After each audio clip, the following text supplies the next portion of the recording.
सिर्फ इसलिए कि वो आपके डिक्टेशन पे नहीं चलने को तैयार। किसके डिक्टेशन पे?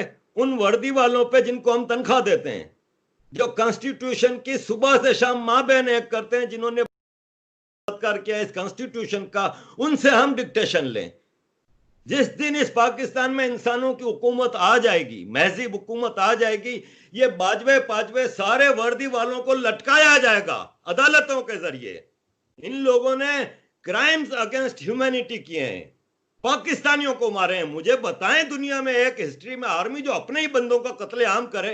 बलोचिस्तान में मिसिंग पर्सन इतने हैं, केपीके में मिसिंग पर्सन इतने हैं, क्वाटा में है, सिंध में है, अर्बन सिंध में है, कहां नहीं है? क्यों भाई? आपको हम तनख्वाह देते हैं, जाएं इंडिया से लड़ें और आजाद कराएं कश्मीर को, इसके लिए वो आपसे नहीं होता। वहां पे 93,000 पतलूने लटका के आ जाते हो और हमारे ठेकेदार बनते हैं। तो इन फौजियों को तो हम निपटना जानते हैं। कब तक चलेगा ये मामला? नहीं चलने वाला। ज्यादा कंगले हो गए, इनके पास तनख्वाहें देने के लिए पैसे नहीं है, भीखे नहीं मिल रही। अब इनको पता चलेगा, बहुत कम अरसा रह गया इनके पास। दुनिया कब तक खामोश रहेगी, ये आप देखिएगा। लेकिन सर सब लोग, जैसे अगर इवन हम भारत की भी बात करें, तो वो तो अपनी फौज की अगर कोई कमजोरी हो भी तो उसको छुपाते हैं, बहुत सपोर्ट करते हैं कि जी अगर हम, वो कहते हैं अगर हमारी फौज ना होती तो हम इतने मजबूत ना होते। तो हम एज अ पाकिस्तानी हम अपनी फौज को क्यों सपोर्ट नहीं करते? क्या ये चीजें सब हम, हमारे पास कोई प्रूफ है इन सब बातों का? हम कोई दावा कर सकते हैं कि ये बात सच है, सिर्फ फैलाई भी नहीं है?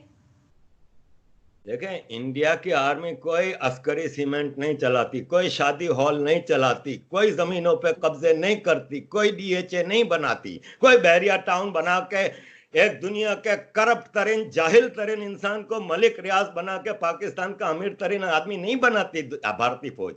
भारत की फौज को मैं सलाम करता हूं सिर्फ एक बात पे, कि वो अपने कॉन्स्टिट्यूशन, अपनी पॉलिटिकल लीडरशिप के ऑर्डर्स को फॉलो करती है। हमारी आर्मी तो बेगैरत है।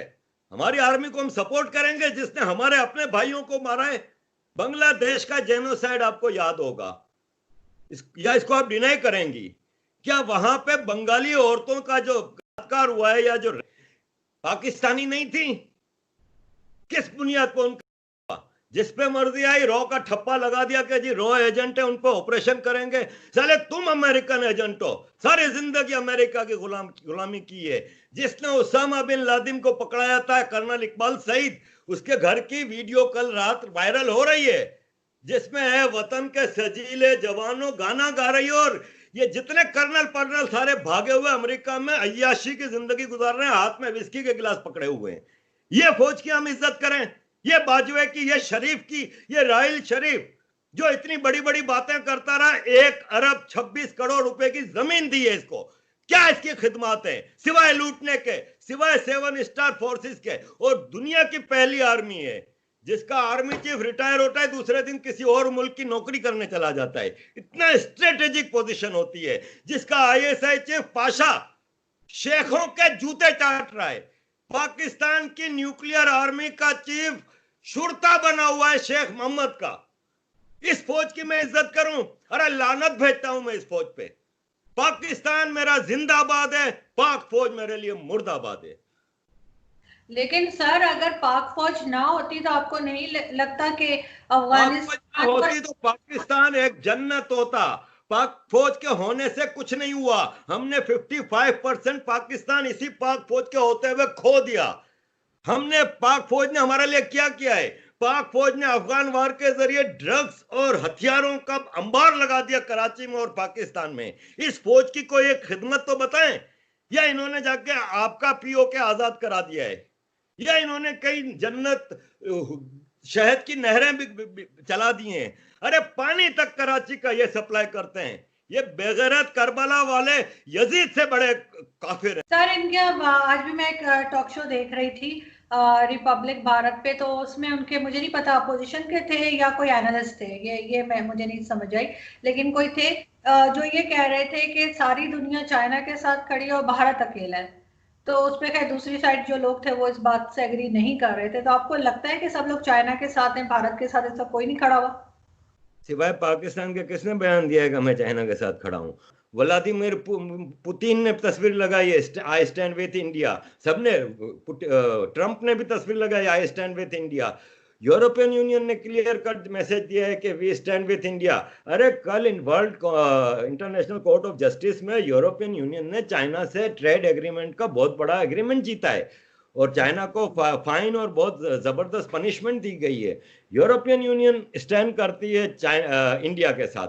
अमेरिका, ऑस्ट्रेलिया, कनाडा, अरब कंट्रीज आप देखिएगा स्टैंड करेंगे चाइना के साथ, क्योंकि अरब इस वक्त चाइना को नाराज नहीं कर रहे, इसलिए क्लियर कट कोई बात नहीं कर रहे। लेकिन अगर ऐसी कोई सिचुएशन आई तो Arab is standing with USA and India. 500 billion dollar की इन्वेस्टमेंट है शहजादा मोहम्मद की। पाकिस्तान में इन्होंने सिवाय मदरसों को और कहीं इन्वेस्टमेंट नहीं की, सिर्फ मस्जिदें मदरसे बना के दिए। एक प्रोजेक्ट नहीं है सऊदियों का यहाँ पे जो आवाम की बहबूद का हो। इंडिया में 500 बिलियन खाली शहजादा मोहम्मद की इन्वेस्टमेंट है, दुबई, अबू धाबी, इन सब की इन्वेस्टमेंट है। ये सब इंडिया के साथ खड़े हैं। हम तो पढ़ते हैं ना, अगर कोई एक आदमी उठ के कहता है कि नहीं जी इंडिया के साथ नहीं है, चाइना के साथ है, तो साबित भी तो करे ना कि किसने चाइना को सपोर्ट किया है। किसी ने नहीं किया सपोर्ट, सबने कंडेम किया है चाइना को। नेहरू साहब ने 2-3 बार, राहुल गांधी के परदादा ने, परनाना ने 2-3 बार कोशिश की, लेकिन चाइना ने पंगा लिया तो बुजदिली से वापस पीछे हट गए, वहां पे कुछ नहीं हो रहा था। ये नरेंद्र मोदी माजी के इसी कांग्रेस के ब्लंडर्स को करेक्ट कर रहे हैं डोमेस्टिकली। उन्होंने वहां पे कंस्ट्रक्शन शुरू की, वहां पे पुल बना उस दरिया के ऊपर, और कई रोड वोड बनने लगे। तो चाइनीसों ने उन वर्कर्स के, वो फौजी वर्कर्स जो थे, निहत्ते थे, क्योंकि चाइना इंडिया का पैक्ट है 1967 में कि फायरिंग नहीं होगी। तो इस वाक्य में भी एक भी गोली नहीं चली, तो उनके ऊपर हमला किया। अचानक हमला हुआ, 20 इंडियन फौजी शहीद हुए, चाइना के 50 से ज्यादा मारे गए। इंडियनों ने भी फिर भरपूर जवाब दिया इस अचानक हमले का, भाग गए। ये नहीं बढ़ेगी आगे। चाइना इस वक्त किसी से जंग अफोर्ड नहीं कर सकता। हाँ, एक मोहल्ले की जो भाई नहीं होती, जो मासी होती है, जो सबके घर में जाके लड़ाती है, सब कुछ करती है, एक हर मोहल्ले में एक पुरानी बूढ़ी होती है, वो पाकिस्तान है। वो कोशिश कर रहा है कि इंडिया से हम तो लड़ नहीं सकते, हमारी तो इतनी औकात नहीं है कि हम इंडिया से कुछ करें। जब भी लड़े हैं तो कभी सियाचिन दे दिया, कभी कारगिल दे दिया, कभी ईस्ट पाकिस्तान दे दिया। तो चाइना को उकसा रहे हैं हम।